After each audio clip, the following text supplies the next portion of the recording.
Ampun. Bismillahirrahmanirrahim. Rabbi israh li sadri wa yassir li amri wa hlul 'uqdatam min lisani yafqahu qawli. Rabbi zidni ilma warzuqni fahma. Assalamualaikum warahmatullahi wabarakatuh. Waalaikumsalam warahmatullahi wabarakatuh. Alhamdulillahi rabbil alamin. Alhamdulillahilladzi khalaqa min dzakari wa unsa wa ja'alna syu'uban wa qabaila lita'arafu inna akramakum 'indallahi atqakum. Asyhadu an la ilaha illallah wahdahu la syarika lah wa asyhadu anna Muhammadan 'abduhu wa rasuluh al-mab'utsu rahmatan lil alamin. Allahumma shalli wa sallim ala Muhammadin wa ala alihi wa ashabihi wa man tabi'ahum bi ihsanin ila yaumiddin, amma ba'du. Bapak Ibu jamaah ba'dal maghrib kajian rebuan Masjid Baitul Maqdis yang dirahmati Allah Subhanahu wa taala. Tidak lupa mari kita senantiasa untuk selalu bersyukur kepada Allah Subhanahu wa taala. Begitu banyak nikmatnya Gusti Allah yang telah diberikan kepada kita, yang mana Allah Subhanahu wa taala pun juga tidak akan ngoyak-oyak kita sebenarnya. Justru rasa syukur kita kepada Allah itu karena kita butuh. Karena kita butuh Allah, agar Allah senantiasa memberikan tambahan nikmat kepada kita, maka kita tidak boleh berhenti untuk senantiasa bersyukur kepada Allah Subhanahu wa taala fi kulli halin, dalam kondisi apapun di kehidupan kita. Senantiasa Allah berikan kebahagiaan, ya kita syukuri. Senantiasa Allah berikan nyun ngapunten kekurangan, ya tetap harus ngibadah dan disyukuri. Karena kebahagiaan itu ya sebagai bentuk yang Allah berikan kepada kita, karena mungkin keistiqomahan kita beribadah kepada Allah, atau mungkin kekurangan yang Allah berikan kepada kita, entah nyun ngapunten musibah ataupun apa, itu bukan bentuk bencinya Allah kepada kita. Bisa jadi mungkin rasa kurangnya syukur kita kepada Allah, bisa jadi itu sebagai pengingat kita kepada Allah agar gendang bali men ora kadoan sing belok. Bisa jadi teguran dari Allah Subhanahu wa taala. Nah, kemudian Bapak Ibu jamaah sekalian yang dirahmati Allah Subhanahu wa taala, kita tidak lupa untuk senantiasa bersolawat kepada Nabi kita, Nabi Muhammad sallallahu alaihi wasallam. Senantiasa juga kita bisa mengikuti sunnah-sunnah Nabi Muhammad sallallahu alaihi wasallam, dan senantiasa kita bisa mengikuti ajaran-ajaran Nabi Muhammad sallallahu alaihi wasallam. Karena ajaran yang diajarkan oleh Nabi Muhammad sallallahu alaihi wasallam adalah salah satu perintah yang Allah Subhanahu wa taala berikan lewat Nabi Muhammad kepada kita. Karena apa yang diperintahkan oleh Nabi Muhammad pun juga tidak akan terlepas dari campur tangannya Allah Subhanahu wa taala. Sebagaimana yang akan kita bahas pada kesempatan ba'dal maghrib hari ini terkait dengan rahasia besar ibadah kurban, ya Pak nggih. Rahasia besar ibadah kurban itu syariatnya Allah. Syariatnya Allah.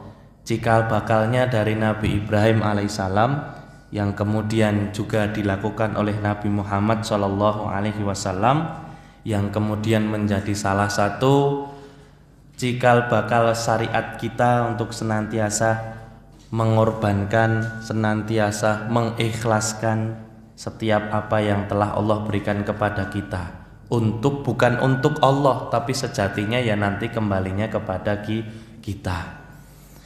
Nah, jamaah sekalian yang dirahmati Allah Subhanahu wa taala, agar pertemuan kita senantiasa penuh dengan keberkahan dari Allah Subhanahu wa taala, mari kita mengawali dengan bersama-sama membaca lafaz al-basmalah.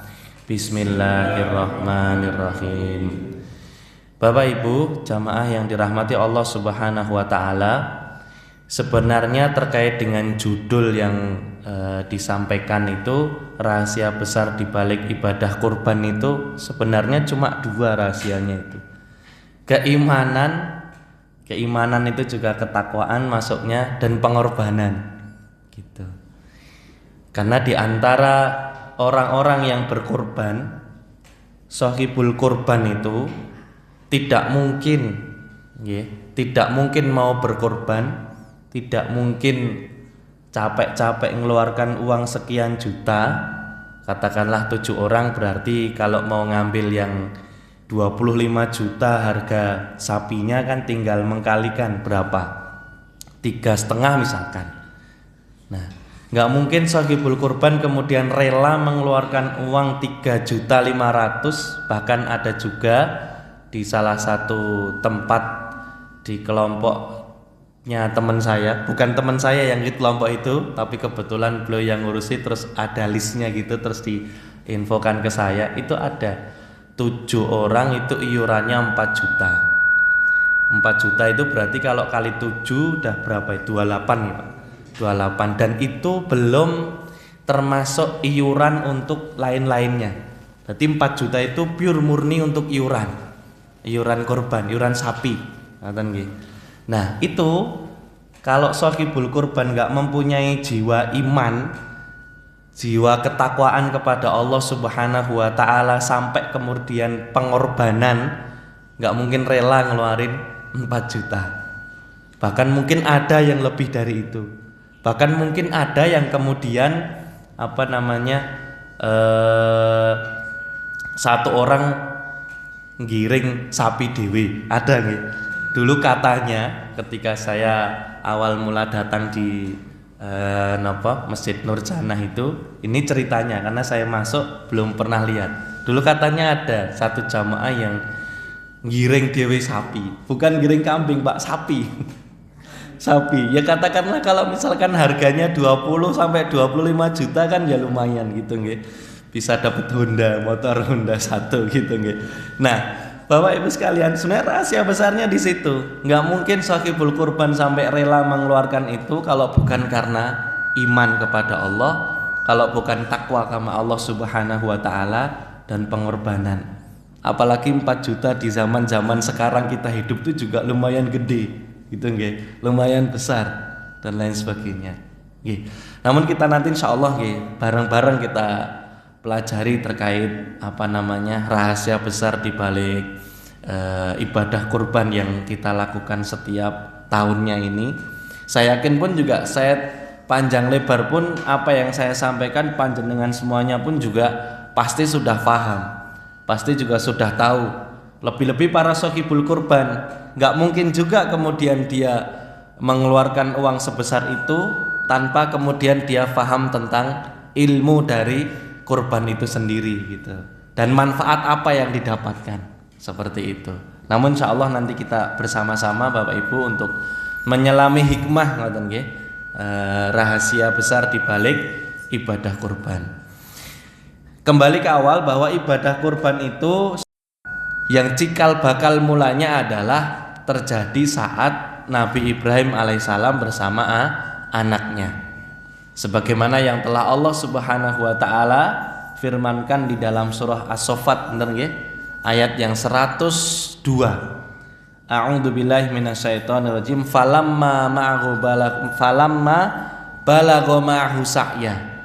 Ketika sudah sampai usia Nabi Ismail alaihissalam, sa'ya itu kalau saya baca dalam kitabnya Imam Ibnu Katsir, itu Nabi Ismail itu posisinya di situ memang tidak disebutkan usia pastinya.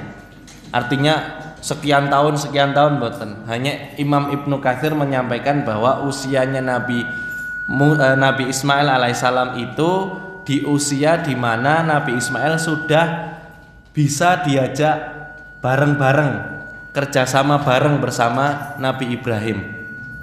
Nggih. Ya mungkin rentannya remaja gitu nggih. Remaja sampai mungkin juga di situ ada yang nyinggung wis masuk dewasa, seperti itu.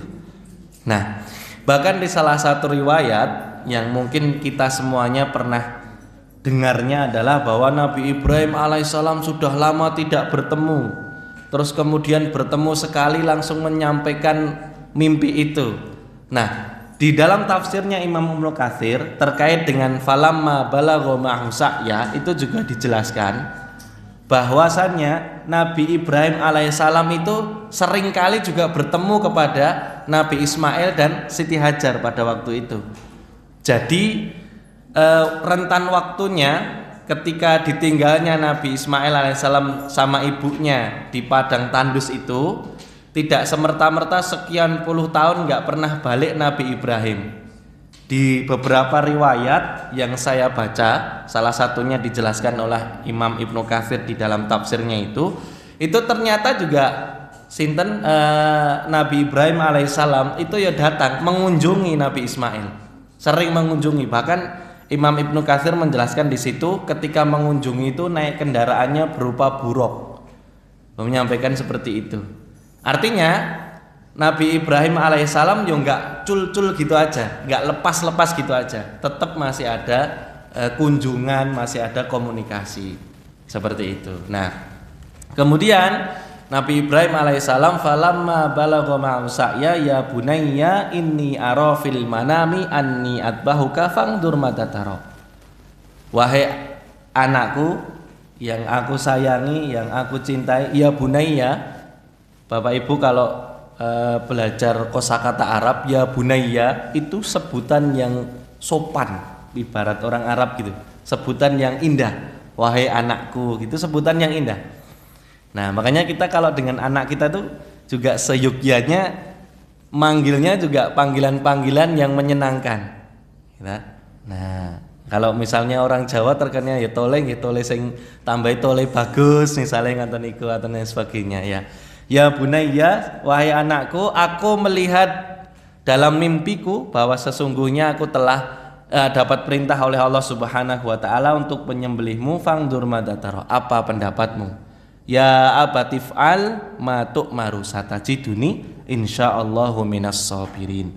Wahai bapakku, lakukanlah apa yang sudah menjadi perintahmu, nggih. Insya Allah engkau akan mendapatiku. Semoga engkau akan mendapatiku termasuk hamba-hamba Allah yang bersabar. Nah, dari kisah itulah kemudian muncullah syariat ini, yang kemudian di zamannya Nabi Muhammad SAW itu juga dilaksanakan kegiatan korban ini atau syariat korban ini. Maka salah satu, karena kita masyhurnya adalah Imam Syafi'i, bahkan beberapa jumhur juga berpendapat terkait dengan hukum ibadah korban atau berkorban itu sunnah muakkadah. Sunnah muakkadah itu secara kedudukan itu hampir mendekati wajib. Hampir mendekati wajib. Tetapi bagi yang bernazar hukumnya jadi wajib. Bagi yang bernazar hukumnya wajib. Tahun ini nek anakku lulus keterima di sini atau tahun ini aku begini aku kurban nazar.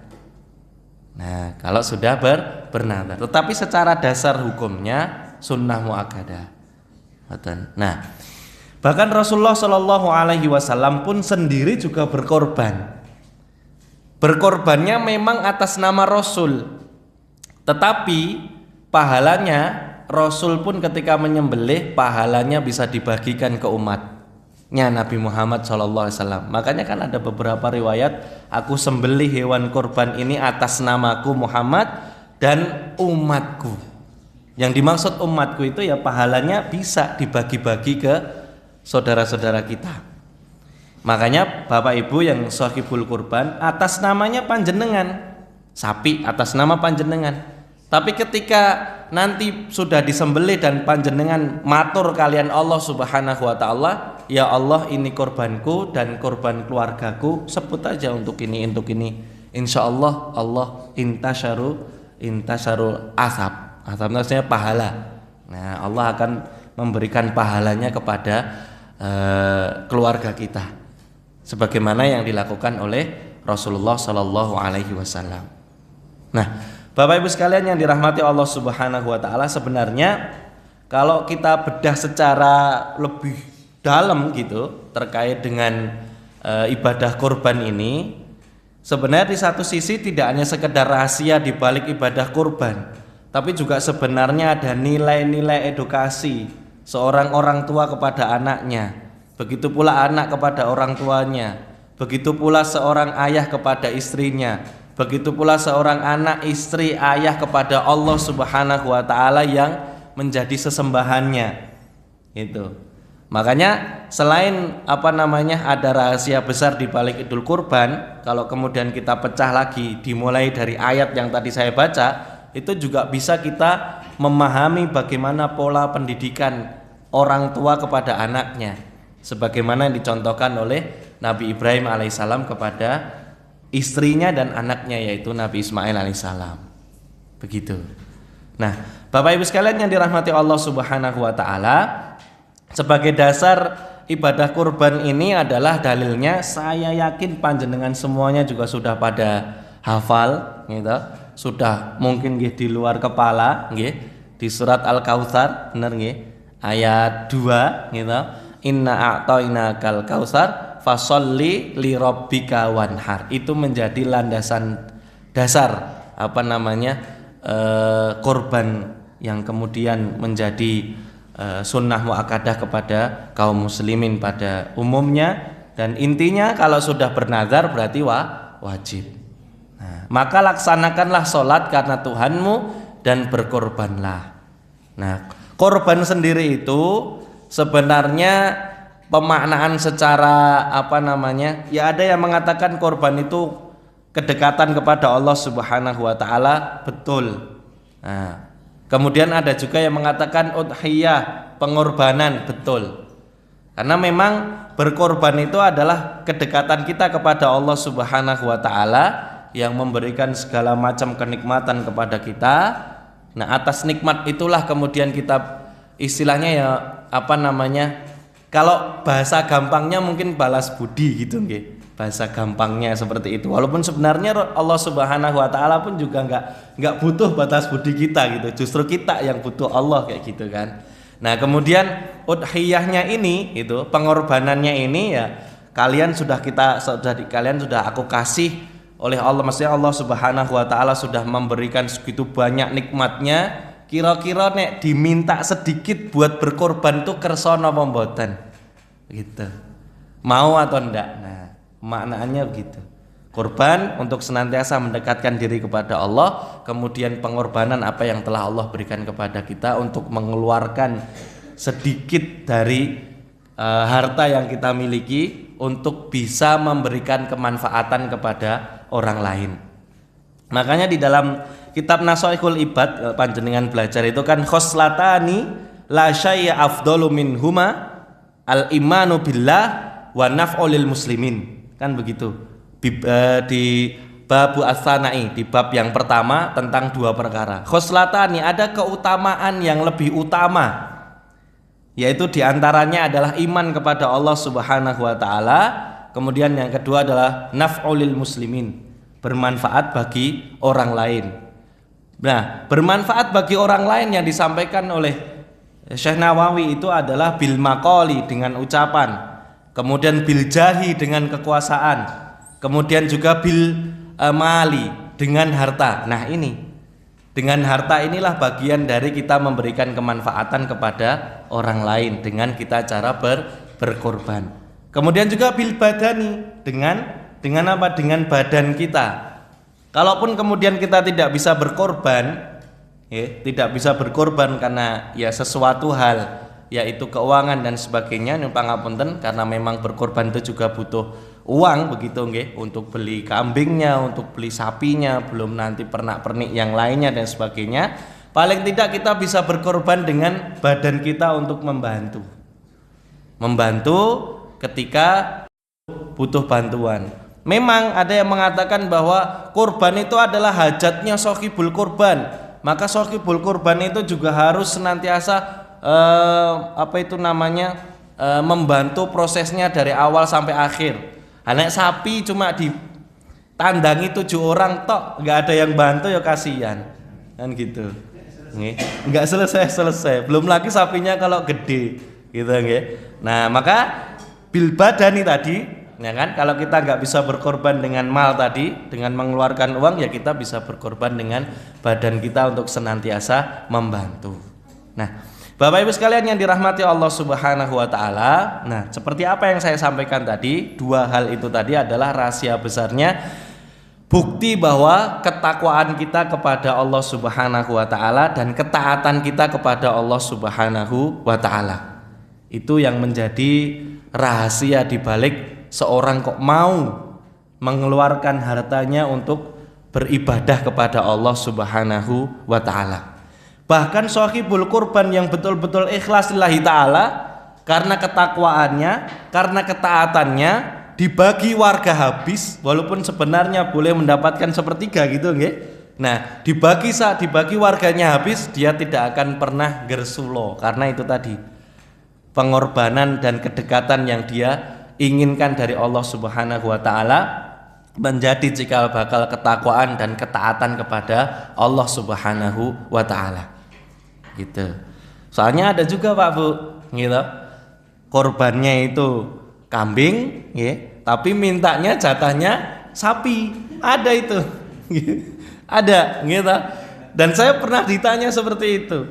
Ya, bagaimana ya secara apa namanya pemahaman yang saya pahami ketika saya belajar, kalau korban kambing ya sepertiganya dapatnya kambing, ya, dapatnya kambing. Tapi karena fikih itu adalah seringkali mutaghayyirat gitu kan. Nah, ngambilnya apa? Ngambilnya adalah kaidah yang sebenarnya kita pelajari nanti ke depannya terkait dengan mencegah kerusakan itu lebih utama daripada mengambil kemanfaatan.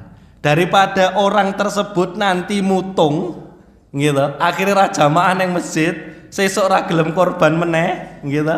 Terus kemudian juga malah gak serawung lagi dan lain sebagainya.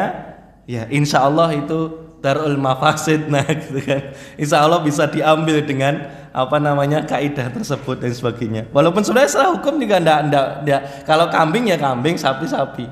Makanya biar tidak menyalahi aturan terlalu berlebihan gitu nggih.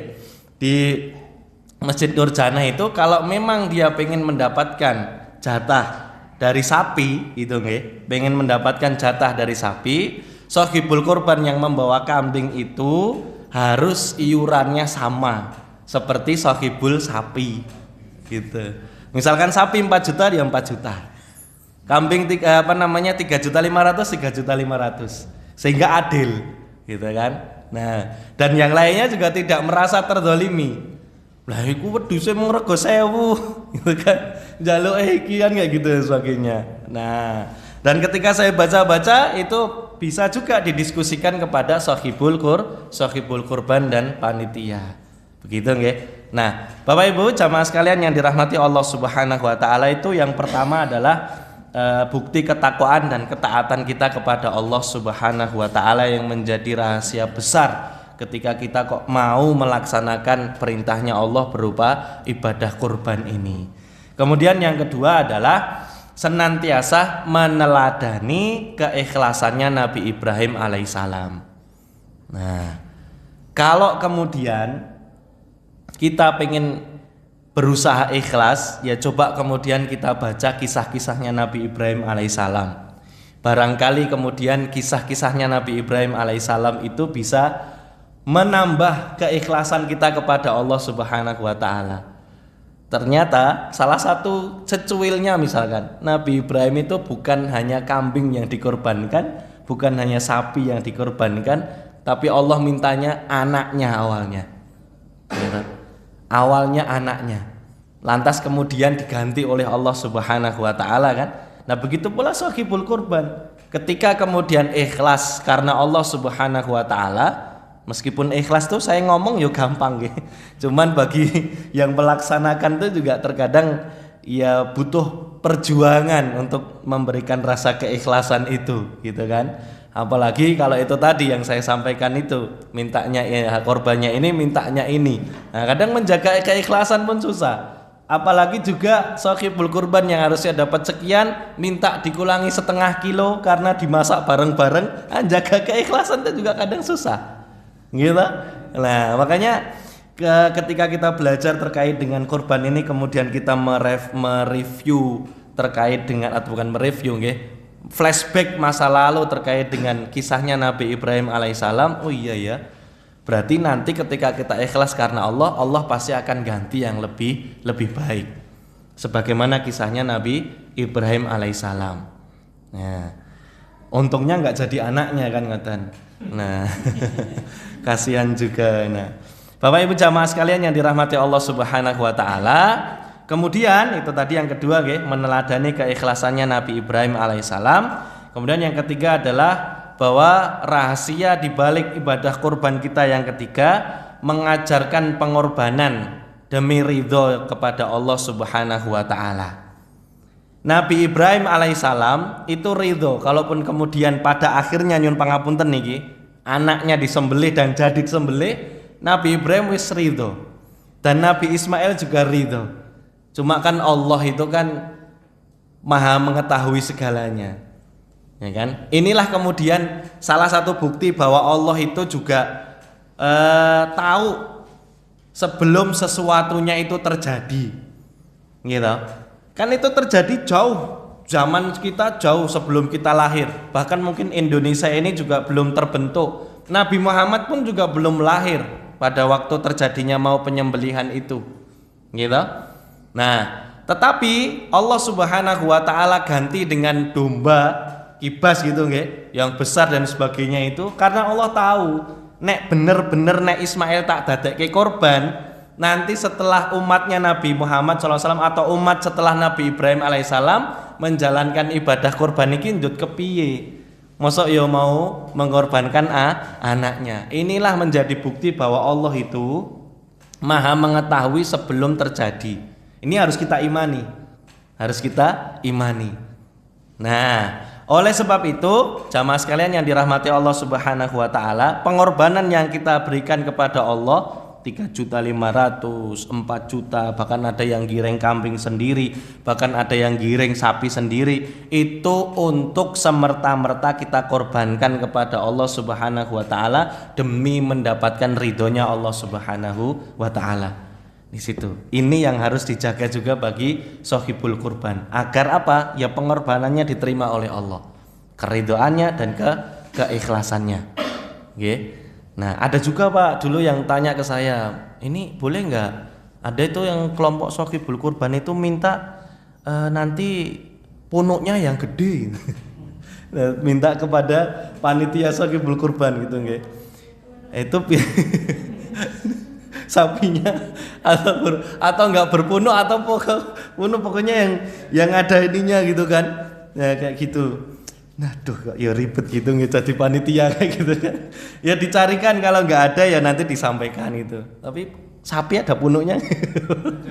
Ada nggih? Ada nggih? Iya. Oh ngeten nggih.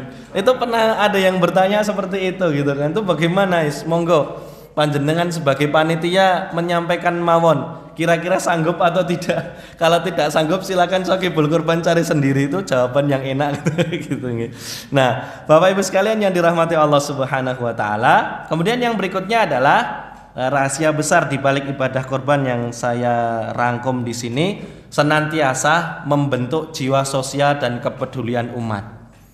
Nah, sebagaimana yang tadi saya sampaikan di awal, ya kan, khoslatani, ya kan, la syai'a khoslatani la syai'a afdalu minhuma, ada keutamaan yang sangat utama dibanding yang lainnya adalah wa naf'u lil muslimin, senantiasa bermanfaat bagi orang lain.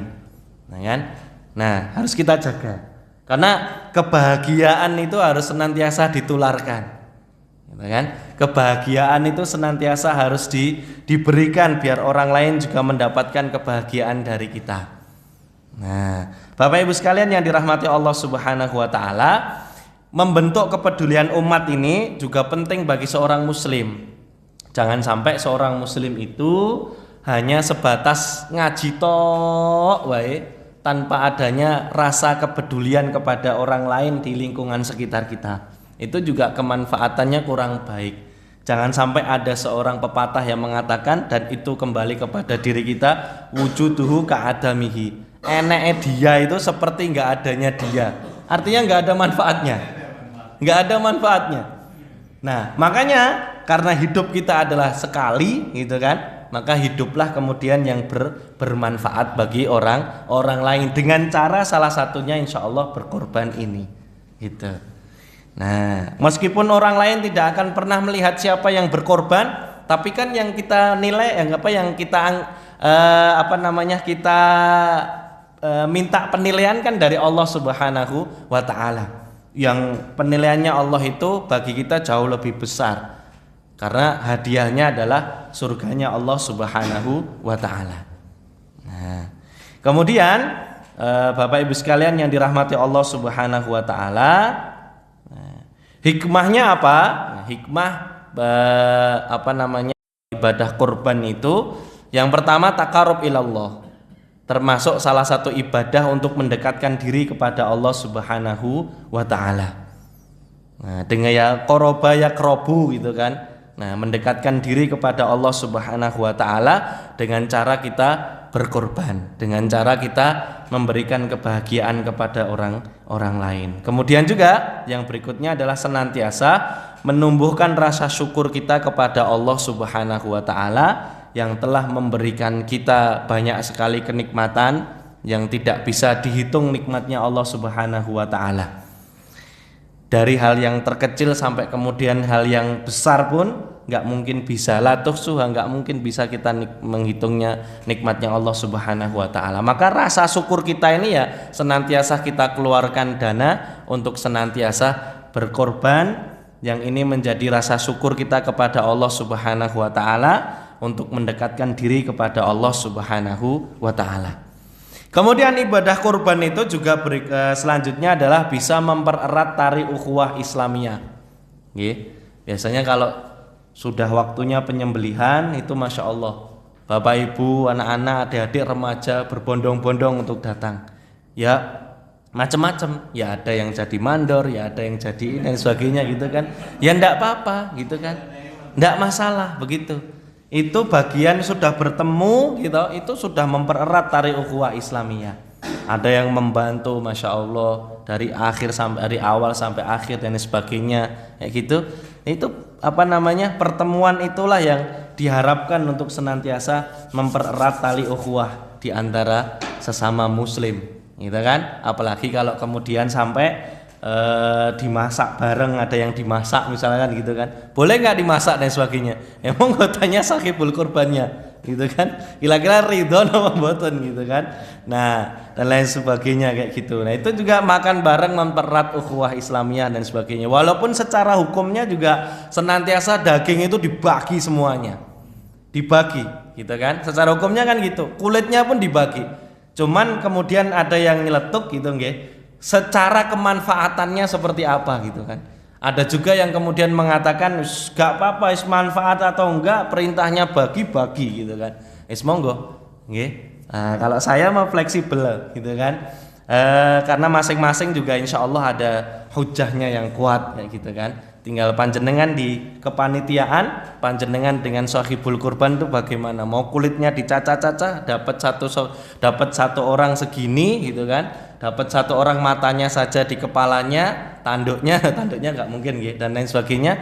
Monggo itu sesuai dengan aturannya memang seperti itu. Nah, Bapak Ibu sekalian yang dirahmati Allah Subhanahu wa Ta'ala, kemudian apa yang kita dapatkan dari Allah Subhanahu wa Ta'ala ketika kita berkorban? Apakah hanya rasa syukur saja atau apa? Di antaranya adalah insya Allah ketika kita ikhlas kepada Allah Subhanahu wa Ta'ala, maka pahala besar itu akan datang kepada kita. Ketika kita ikhlas karena Allah Subhanahu wa Ta'ala. Nanti mau dapat atau enggak, terlebih ini para sahibul kurban, dapat atau enggak monggo, yang penting aku sudah berkorban, sudah menunaikan rasa cinta dan kedekatan saya kepada Allah Subhanahu wa Ta'ala. Perkara nanti mau dibagi sama panitia sahibul kurban saya dapatnya berapa, itu saya sudah ikhlaskan. Nah, itu Masya Allah ya kan, insya Allah pahalanya pun juga tak kurang-kurang Allah berikan. Begitu. Kemudian juga Bapak Ibu yang dirahmati Allah Subhanahu wa taala, pahalanya pun juga tidak hanya pahala besarnya saja, bahkan setiap helai yang bulu yang ada di hewan kurbannya itu juga bernilai pahala.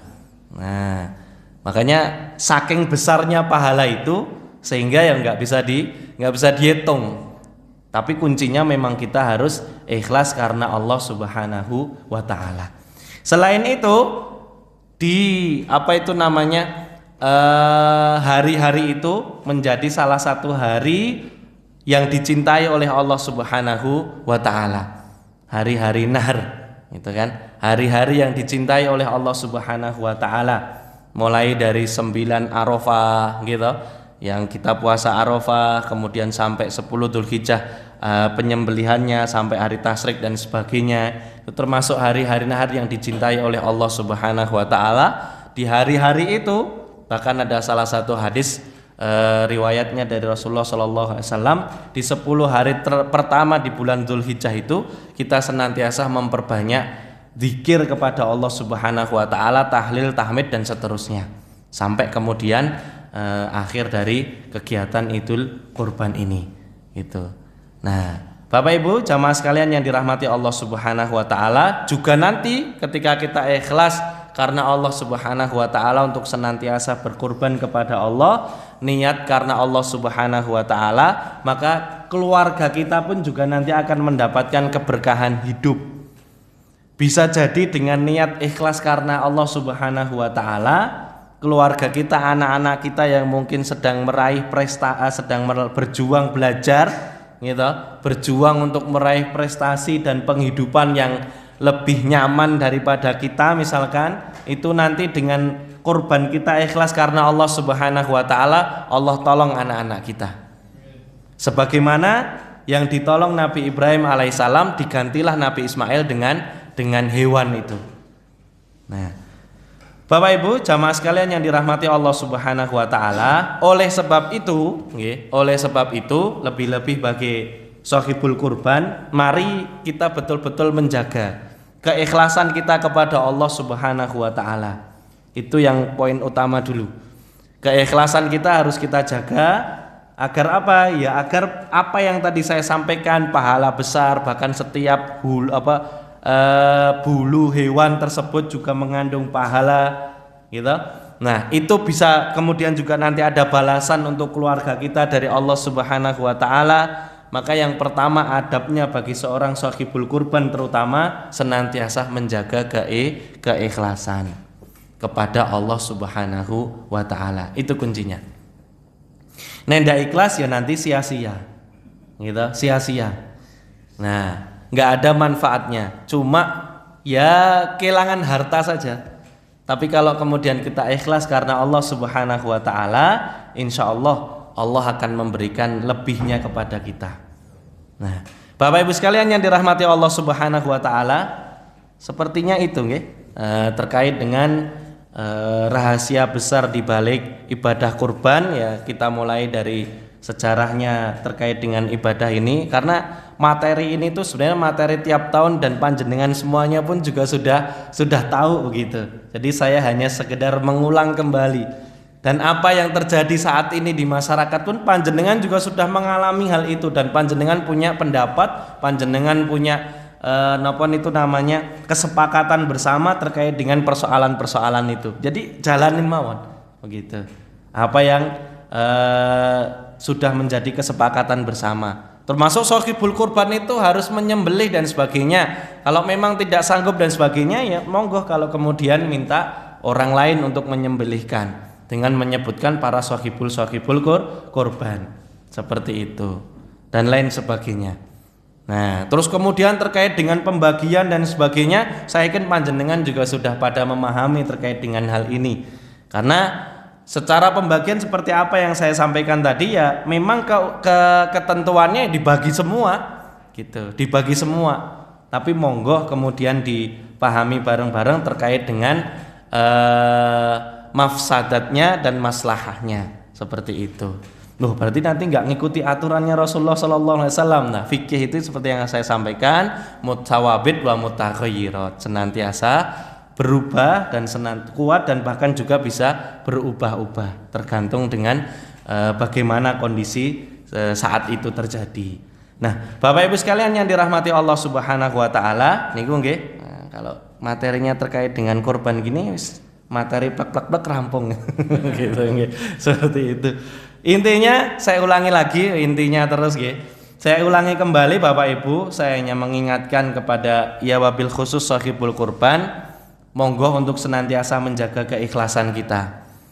Nanti apapun yang kemudian menjadi kesepakatan bersama di dalam majelis tersebut, dan untuk bisa menjaga keikhlasan. Karena dengan rasa keikhlasan itu, apa yang saya sampaikan di sini tadi, insya Allah bisa kita dapatkan karena Allah Subhanahu wa Ta'ala.